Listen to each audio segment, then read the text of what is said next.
Hello बच्चों, स्वागत है आपका मेरे YouTube चैनल पे। आज मैं आपको फंडामेंटल ड्यूटीज का पहला चैप्टर कराऊंगी। यूनिट इसमें 3 है। पहली यूनिट का पहला क्वेश्चन करा रही हूँ। इसमें एक क्वेश्चन संविधान का तैयार करेंगे हम, एक कानून के शासन का करेंगे, एक संघात्मक व्यवस्था का करेंगे और एक सर्वधर्म का करेंगे। तो आज मैं आज का आपको पहला क्वेश्चन करा रही हूँ। क्योंकि फंडामेंटल की बुक है वो इंग्लिश में है और बच्चों को समझने में बहुत दिक्कत आ रही है, इसलिए मैंने अपने शब्दों में थोड़े से नोट्स बनाए हैं, तो मैं आपके लिए समझाती हूँ। मैं आपको सबसे पहले हम भारतीय संघीय व्यवस्था का परिचय देंगे। परिचय भी दे सकते हो आप, इसे अर्थ भी बोल सकते हो। भारतीय संविधान ने संघात्मक शासन प्रणाली की व्यवस्था को अपनाया है। वैसे तो भारतीय संविधान पर इंग्लैंड के संविधान का प्रभाव बहुत ज्यादा है, परंतु इंग्लैंड में एकात्मक शासन प्रणाली को अपनाया गया है। भारत की अपनी परिस्थिति ऐसी थी कि अंग्रेजों ने भी 1935 के एक्ट द्वारा भारत में संघीय प्रणाली की व्यवस्था को ही अपनाया और संविधान निर्माताओं ने भी इसी व्यवस्था को अपना कर रखा।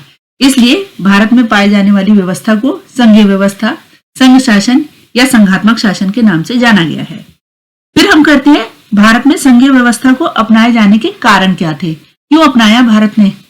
भारत ने संघीय व्यवस्था को अपनाया, इसका कई सारे कारण थे। पहला कारण था भौगोलिक क्षेत्रफल। पहला कारण भौगोलिक क्षेत्रफल। हमारा राष्ट्र भारत भौगोलिक क्षेत्रफल की दृष्टि से एक उपमहाद्वीप के समान है, जिसमें प्रशासनिक दृष्टिकोण से संघात्मक व्यवस्था ही उपयुक्त बैठती है। इसलिए भौगोलिक कारण है वो एक कारण माना गया है। दूसरा है भारतीय संविधान में विभिन्न धर्म, भाषा, जाति, संस्कृति इत्यादि पाए जाते हैं। इनमें सामंजस्य और तालमेल स्थापित करने के लिए संघात्मक व्यवस्था है वो उचित मानी जाती है। तीसरा कारण, अंग्रेजों ने भारत को स्वतंत्र कराने के साथ साथ देसी रियासतों को भी स्वतंत्र कर दिया था। इन देसी रियासतों को भारत में मिलाने के लिए संघात्मक व्यवस्था ही अधिक उपयुक्त बैठती है।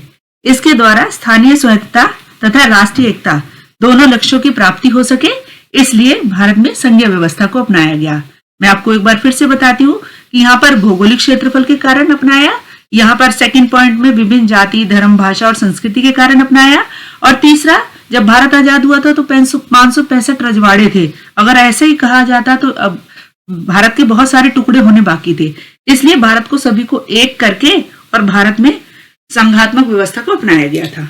एक और कारण, भारतीय कांग्रेस ने पॉइंट है इसका कि भारतीय कांग्रेस ने राष्ट्रीय आंदोलन के दौरान संघात्मक व्यवस्था की मांग करी थी। और फिफ्थ पॉइंट है इसका, भारतीयों को संघात्मक व्यवस्था का अनुभव भी था, क्योंकि 1935 में भारत सरकार अधिनियम के अंतर्गत संघात्मक व्यवस्था की योजना बनाई गई थी, इसलिए भारत में संघात्मक व्यवस्था को अपनाया गया था। अब हम क्या करेंगे, संघात्मक व्यवस्था की विशेषताएं बताएंगे और एक सुंदर सा फ्लो चार्ट बनाएंगे। आप अपनी मर्जी से फ्लो चार्ट बना सकते हो, क्योंकि आपको वहां पे थोड़ी शीट भी भरनी होगी, थोड़ा दिखाना भी होगा कि आपको आता है आंसर। तो हम छोटा सा सुंदर फ्लो चार्ट बनाएंगे। सबसे पहले शक्तियों का विभाजन। आपने ये पढ़ा हुआ है शक्तियों का विभाजन। हमारे यहाँ पर शक्तियों को 3 सूचियों में बांटा गया है, संघ सूची, राज्य सूची और समवर्ती सूची। संघ सूची, राज्य सूची और समवर्ती सूची, इन तीनों में इसको बांटा गया है। संघ सूची के जो विषय है वो 97 विषय है। बुकों में, पुरानी किताबों में तो 97 लिखा है, लेकिन जो लेटेस्ट सोल का वो मटेरियल आया है उसमें 100 विषय बताए गए हैं। विषयों में थोड़ा हेरफेर हो सकता है। संघ सूची के विषय जिन पर कानून बनाने का अधिकार केंद्र सरकार को होता है वो अब लगभग 100 विषय हो चुके हैं। जिन विषयों पर कानून बनाने का अधिकार राज्य सरकार को होता है उसे राज्य सूची के विषय कहा जाता है, वो 66 थे। और समवर्ती सूची के विषय वो 47 थे, लेकिन अब संख्या थोड़ी बढ़ गई है, इसलिए इन पर कानून बनाने का अधिकार दोनों को दिया जाता है। संघ सूची, शक्तियों का विभाजन आप अलग अलग करके भी एक्सप्लेन कर सकते हो। शक्तियों का विभाजन 3 सूचियों में, संघ सूची, राज्य सूची, समवर्ती सूची। जिस पर कानून बनाने का अधिकार केंद्र सरकार को उसे संघ सूची कहा गया है, जिस पर कानून बनाने का अधिकार राज्य सरकार को उसे राज्य सूची कहा गया है, और जिस पर कानून बनाने का अधिकार दोनों को दिया गया है उसे समवर्ती सूची कहा गया है। अगला पॉइंट, लिखित संविधान। लिखित संविधान, संघीय व्यवस्था के लिए लिखित संविधान की आवश्यकता होती है, जिसमें केंद्र और राज्य इकाइयों के बीच शक्तियों का स्पष्ट वर्णन किया जा सके। भारत का संविधान लिखित है, इसमें 395 अनुच्छेद है, 12 अनुसूचियां और इसे 22 भागों में बांटा गया है और लगभग 100 से अधिक संशोधन हो चुके हैं। अगली विशेषता इसकी कठोर संविधान।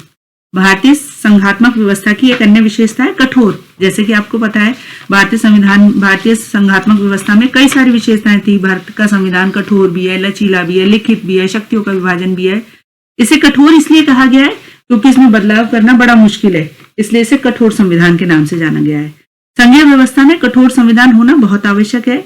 भारत का संविधान भी कठोर है। संविधान की महत्वपूर्ण धारा में संसद के दोनों सदनों के 2/3 बहुमत तथा कम से कम आधे राज्यों के विधानमंडलों के बहुमत में ही संशोधन किया जा सकता है। अगला पॉइंट बनता है इसका स्वतंत्र न्यायपालिका। स्वतंत्र न्यायपालिका, यहाँ पर न्यायपालिका के फैसले को लास्ट फैसला माना जाता है और उसकी अपील है, सर्वोच्च न्यायालय की अपील है, वो कहीं नहीं करी जा सकती है। इसलिए हमारे यहाँ पर न्यायपालिका कोई दबाव में आकर निर्णय नहीं लेती है। अपनी मन मर्जी से जैसा उसे निर्णय लेना होता है वो वैसा निर्णय लेती है। संघात्मक व्यवस्था में संविधान की प्रमाणिक व्यवस्था के लिए स्वतंत्र न्यायपालिका का गठन किया गया है। भारत में भी स्वतंत्र न्यायपालिका की व्यवस्था की गई है। और संविधान की सर्वोच्चता, यहाँ संविधान को सबसे ऊंचा रखा गया है। संविधान को सबसे ऊंचा रखा गया है और ना ही ये राज्य सरकार, संविधान ही सर्वोच्च है। कोई भी सरकार संविधान के प्रतिकूल काम नहीं कर सकती है। और अगला है कठोर संविधान। अगला है, ये मैंने दूसरा पॉइंट दोबारा डाल दिया है, स्वतंत्र न्यायपालिका, आप इसे छोड़ देना।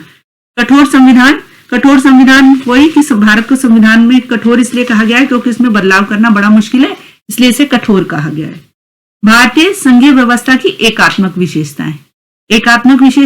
यहाँ शक्तिशाली केंद्र बनाया गया है। शक्तिशाली केंद्र है, फ्लो चार्ट फिर से बनाएंगे हम। क्या मालूम संघात्मक विशेषता पूछ ले एग्जामिनर या फिर एकात्मक पूछ ले। सबसे पहली एकात्मक विशेषता शक्तिशाली केंद्र। दूसरा, राज्यों के विषय में केंद्र का हस्तक्षेप।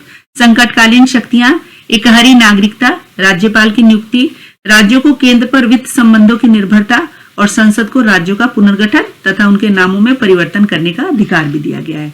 इनमें से आप कोई भी 4 पॉइंट जो आपको इजी लगते हैं वो आप एक्सप्लेन कर सकते हैं। जैसे शक्तिशाली केंद्र, भारतीय संविधान में राज्यों की अपेक्षा केंद्र को अधिक शक्तियां प्रदान की गई हैं। संविधान द्वारा शक्तियों का विभाजन करके केंद्रीय सूची में 97 विषय रखे गए हैं। ऐसे अलग अलग विषय अलग अलग तरीके से आप एक्सप्लेन कर सकते हो। तो मैंने इसमें वीडियो में डाल दिया है, आप मेरी वीडियो की एक्सप्लेनेशन देख सकते हो। और अगर किसी को कुछ समझ में नहीं आए तो आप कमेंट में लिख सकते हो और आपको जो मैं धीरे धीरे ऐसे ही आपको फंडामेंटल ड्यूटीज के नोट्स हैं वो भेजती रहूंगी और समझाती रहूंगी थोड़ा थोड़ा करके। और आप मेरे चैनल को लाइक करें, सब्सक्राइब करें। धन्यवाद।